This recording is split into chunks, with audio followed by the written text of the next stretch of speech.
नमस्कार दोस्तों, मैं लोचन यादव आपके अपने YouTube चैनल लोचन यादव ऑफिशियल पे आपका स्वागत करता हूँ। आज हम एक नए जजमेंट के बारे में बात करेंगे जो माननीय सुप्रीम कोर्ट का जजमेंट है लोन डिफॉल्टरों के लिए।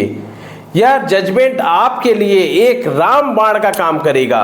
मैं आज का यह जजमेंट जो है यह इतना महत्वपूर्ण है क्योंकि अगर आप लोन डिफॉल्ट किए हैं तो इस सिचुएशन परिस्थिति से आप जरूर गुजरे होंगे और कमेंट बॉक्स में मुझे बताइएगा कि क्या हाँ हमारे साथ भी ऐसी सिचुएशन हुई थी। देखिए, जब भी आप लोन लेते हैं और लोन डिफॉल्ट कर जाते हैं, जैसे ही आपकी पहली ईएमआई डिफॉल्ट होगी फोन आना शुरू हो जाएगा, रिमाइंडर्स कॉल्स कि आपके लोन की ईएमआई भरनी है, ईएमआई भरनी है, ईएमआई भरनी है। जैसे ही आपका 30 दिन पूरा हो जाएगा, 30 से 60 दिन के बीच में लोन की फोन प्लस होम विजिट इतनी ज़्यादा हो जाएगी कि आपको परेशान हो जाएंगे कि अब हम इनसे कैसे निकलें। आपको दिन भर में 100 200 फोन आने लगेंगे, होम विजिट होने लगेंगी और जैसे ही इस 60 से 90 दिन होगा यह प्रक्रिया और भी तेज हो जाएगी। और बैंक, एनबीएफसी कंपनी और रिकवरी एजेंट इतना ज़्यादा प्रेशर बनाते हैं, इतना बुरी तरह आपको परेशान करेंगे कि लगेगा कि मैंने कोई क्राइम कर दिया हूँ।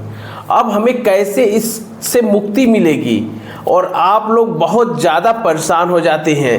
और इस लोन की ईएमआई में सिर्फ आप अकेले नहीं परेशान होते हैं, आपके साथ आपका पूरा परिवार भी परेशान हो जाता है क्योंकि घर का अगर कोई मेन मुखिया ही परेशान है, जो घर को चला रहा है, वह लोन की ईएमआई डिफॉल्ट कर गया है और रिकवरी एजेंट्स का प्रेशर, बैंक का प्रेशर को झेल रहा है, तो उससे क्या होता है, वह अपने तो परेशान ही है, अपने पूरे परिवार को डिस्टर्ब कर दिया। उसका पूरा परिवार परेशान है, कहीं ना कहीं डायरेक्ट या इनडायरेक्ट। बच्चों का भरण पोषण करने के लिए भी सोचना पड़ रहा है, अपने परिवार का पालन पोषण करने के लिए सोचना पड़ रहा है। तो ऐसी स्थिति में वह व्यक्ति करे तो करे क्या? पहले परिवार का भरण पोषण, पालन पोषण करे कि लोन की ईएमआई को भरे, क्योंकि जिस दिन लोन की ईएमआई का डेट आता है, अगर उस दिन तक आपके पैसे की व्यवस्था नहीं हुई तो वह दिन एक बहुत ही चैलेंजिंग दिन के रूप में बीतता है कि कैसे भी करके लोन की ईएमआई को भरना है, कैसे भी करके हम इसको भर दें। क्योंकि लोन लिए हैं, आज स्थिति सही नहीं है, कल स्थिति सही होगी, लोन की ईएमआई भर दिया जाएगा, सेटलमेंट कर लीजिए। लोन का पैसा आपको देना है, ये आप अपना उद्देश्य बनाइए। किसी कारणवश नहीं दे पा रहे हैं, आज सिचुएशन खराब है, जब सही होगा तब आप पेड कर दीजिए। अगर आप लोन की ईएमआई लिए हैं और आप डिफॉल्ट कर गए हैं तो उस स्थिति में आपको सबसे पहले जो काम करना है, एक prior notice bank, NBFC company को भेजना ही भेजना है, जिसमें मेंशन रहेगा आपकी जेन्युइन प्रॉब्लम्स कि क्या है आपकी जेन्युइन प्रॉब्लम्स। इन सब चीज़ों को आपको, अगर लोन डिफॉल्ट होने वाला है या फिर हो गया है या फिर आपको लगता है मैं 1-2 महीना तो खींच लूँगा लेकिन आगे से नहीं खींच पाऊँगा, तो ऐसी स्थिति में आप सबसे पहले prior notice bank, NBFC company को भिजवा दीजिए, जिससे कि बैंक को भी एक रिटन में कम्युनिकेशन हो जाए कि व्यक्ति के पास प्रॉब्लम है, जेन्युइन प्रॉब्लम है। इससे बैंक भी आपको रियायत देगी। तो आप अगर डिफॉल्ट हो रहा है या फिर होने वाला है या फिर 1-2 महीने में हो जाएंगे तो इसके लिए prior notice bank, NBFC company को भिजवाइए। अब हम उस जजमेंट के बारे में बात करते हैं। क्या है माननीय सुप्रीम कोर्ट का जजमेंट जिससे कि लोन डिफॉल्टरों को राहत मिलेगी?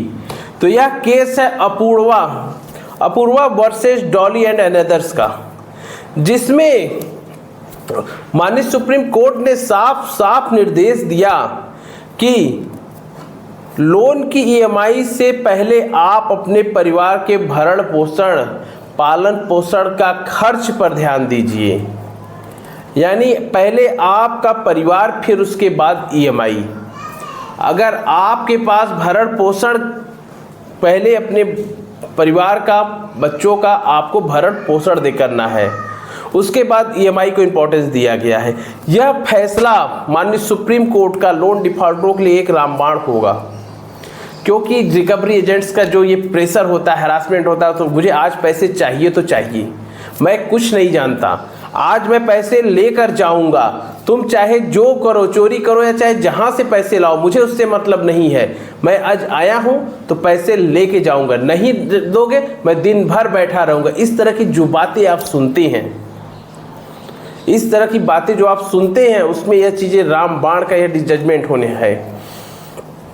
लोन की ईएमआई का डिफॉल्ट होना यह क्राइम की श्रेणी में नहीं आता है।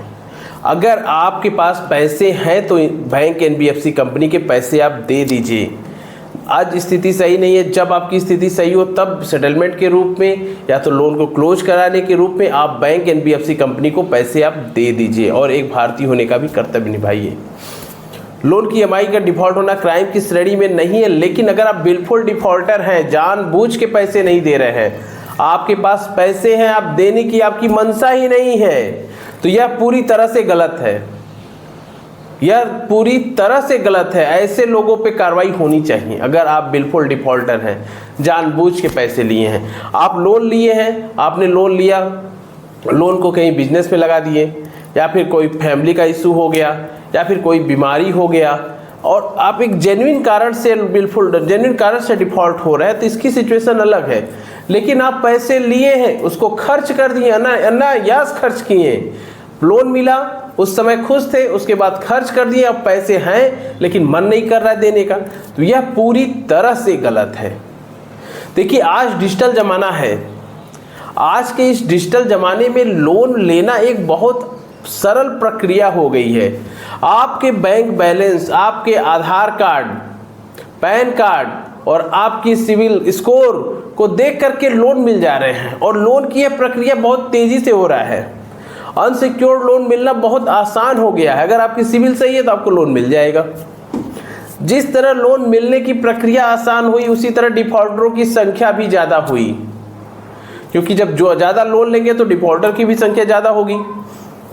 तो जब डिफॉल्टरों की संख्या ज़्यादा हो गई तो उस स्थिति में आपको आपके अधिकार भी मालूम होने चाहिए, क्या है आपके अधिकार। तब यह आप नियम कानून अब जानेंगे, तब आप इनसे लड़ पाएंगे रिकवरी एजेंट से, क्योंकि इनका जो टॉर्चर होता है बहुत हाई लेवल का टॉर्चर होता है। तो ऐसी स्थिति में आपको आपके अधिकार मालूम होने चाहिए। और माननीय सुप्रीम कोर्ट का जो यह जजमेंट है, यह आप लोगों के लिए रामबाण होने वाला है। तो इन्हीं के साथ हम आज का वीडियो समाप्त करते हैं।